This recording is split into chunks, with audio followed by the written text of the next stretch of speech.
Okay, we're ready to go. Parshas Tazria, Parshas Chodesh. Double, at least 2 kugels this week. And what's the price?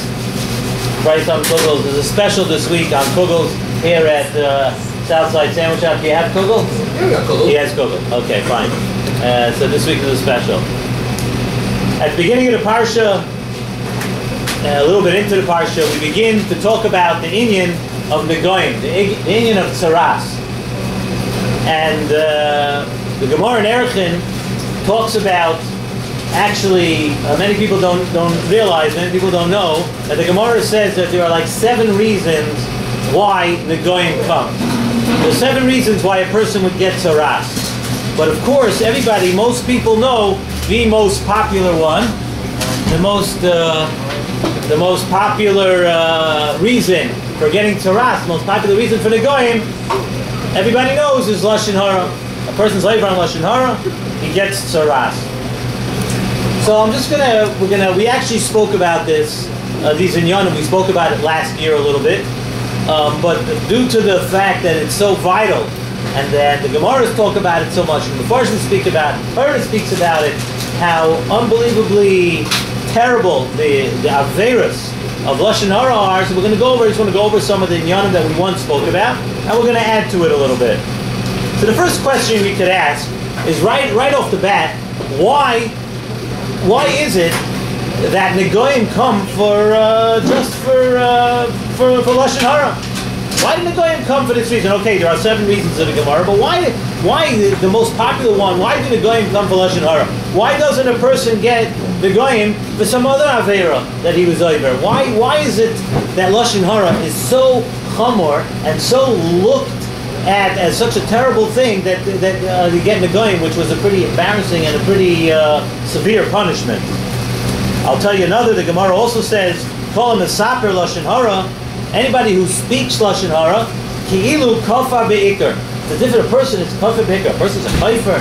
What are we talking? What's going on over here? A person's a kaifer if he speaks Lashon Hara. Why Lashon Hara? Another member. Kol mesaper Lashon Hara. Hakadosh Baruch Hu Kaviyachol says, "Ein ani v'hu yechalin ladu ba'olam." I can't live together with this person. Pretty scary thought. Think about it. A person speaks Lashon Hara. Hakadosh Baruch Hu. Think about it. He's maloi chala aretz kuloi. Right? HaKadosh Baruch Hu says, no, I cannot live with this person in this world. Very scary thought. Again, for Lashon Hara. Why Lashon Hara so much? Okay, then there's a couple other members we bring down. Mesaper Lashon Hara. Ein loy takana. If a person speaks Lashon Hara, there is no takana for him. What is that supposed to mean? Well, there's a takana, there should be a takana for everything. Why is there no takana? Kol mesaper Lashon Hara, magdal avonos keneged the gimel averes chamuras. Why? Again, we see that Lashon Hara is an unbelievable. Also, the truth is, all these Mamari Chazal that I just brought down, they all need a beer to understand what is so terrible, what is so unique about Lashon Hara, different than other averes. So, Babas the Gemara says that to bring it down to our level a little bit, the Gemara says that a Baal Lashon Hara, somebody who is a Baal Lashon Hara, a person who is part of his being, speaks Lashon Hara, he is nimshal to a nachash. And we once spoke about this, a couple different reasons why, but one of the reasons why a person who speaks Lashon Hara is nimshal to a nachash is because I remember I spoke to you about it last year also afterwards, that other animals when if they attack somebody or they attack something, they get hano out of it. They tear it apart and they eat it. So, although they are doing something destructive, but they're doing it for their own outfit. They have their own reasons that they're going to have hana from something. But a nachash is different. When a nachash injects venom into a human being or into another creature, the nachash doesn't get anything out of it. He's just doing it because it's kulei ra. It's bad, and he's doing something bad.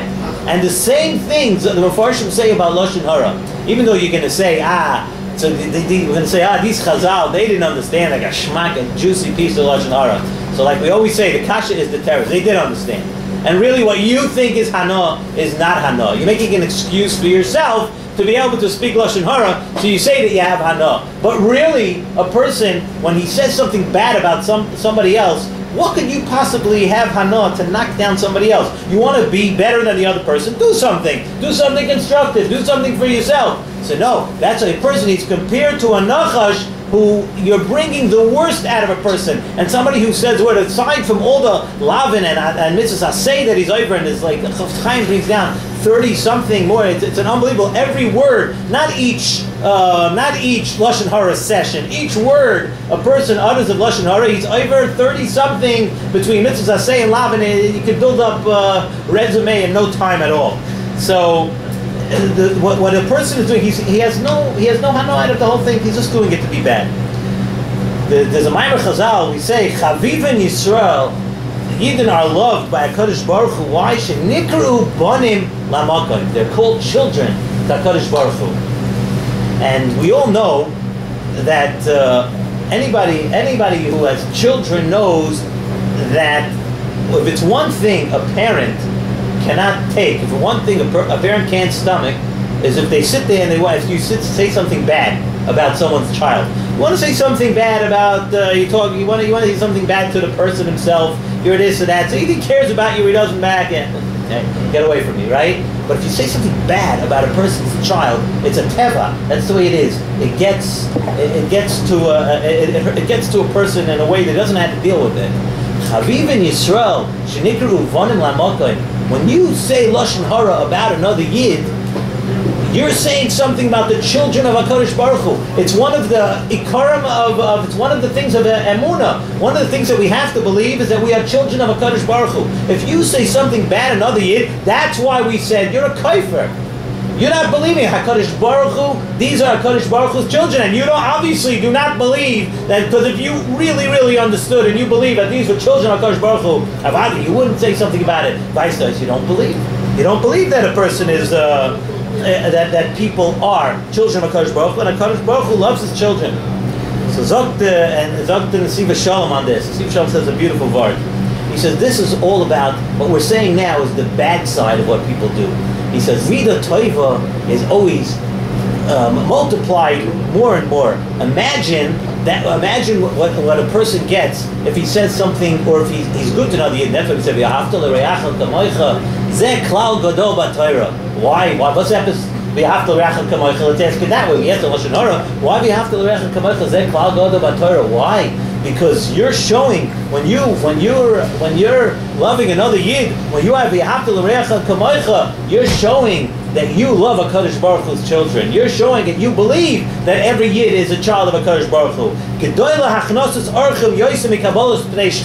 Right? We say it's a Gemara in Shabbos, Kuf Chav Zayin. The Gemara says that Gedolah Hachnosus Orchim is bigger than Kabbalah's Pnei Ashchina. Why is it bigger than Kabbalah's Pnei Ashchina? Why is it Chnosus Orchim? Because again, for that same reason. Because a father has tremendous hana. If a father knows that someone's taking care of his children, how could something be bigger than Kabbalah's Pnei Ashchina? Okay, we spoke about it by Avram Avinu also, but why? What was it by Avram Avinu? How that was Chnosus Orchim? Because HaKadosh Baruch Hu is seeing again that a person is caring about his children. A person's taking care of his children, and when one Yid helps another Yid, that's more than Kabbalah's Pnei Ashchina.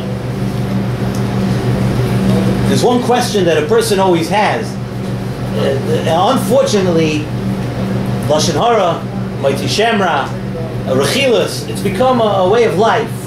And unless a person takes a proactive stance and makes a stop to it, and he makes himself either a Seder, a Chavetz Chaim, a person makes sure that he thinks about it every day. It's become a way of life just to talk about other people and to degrade other people and to try to knock other people. It's just, for some reason, it's just the way it is. People always have to be cynical. You think he's so good, he's really not so good. It's a way. How does a person? So a person right away, there's a certain yish that people have when it comes to this inyan of Lashon Hara. How can I'm going to change now? I'm 20, 30, 40, 50 years old, and for every day it's part of life. How's a person going to change? So I was just thinking that this is a perfect week to address that issue. Why is that? Because we come now with Parshas Tazria. This week we have Parshas HaChodesh. And Parshas HaChodesh Hazeh Lochem, teaches a Yid that no matter where you're holding in life, there's a koyach of his chachas. That the Yidden are given this opportunity more than anybody else. And I saw Nesiv Shalom, he says it not over here on this week's Parsha, he says it in Parshas HaChodesh, I think. Nesiv Shalom says that when it says HaChodesh Hazeh Lochem, in other words, the fact that Yidden are given a koyach of his chachas, that you can always renew yourself like the moon, right? The moon, it gets smaller and smaller and smaller until it's almost gone, and then we know it comes back and it's going to become a full moon again.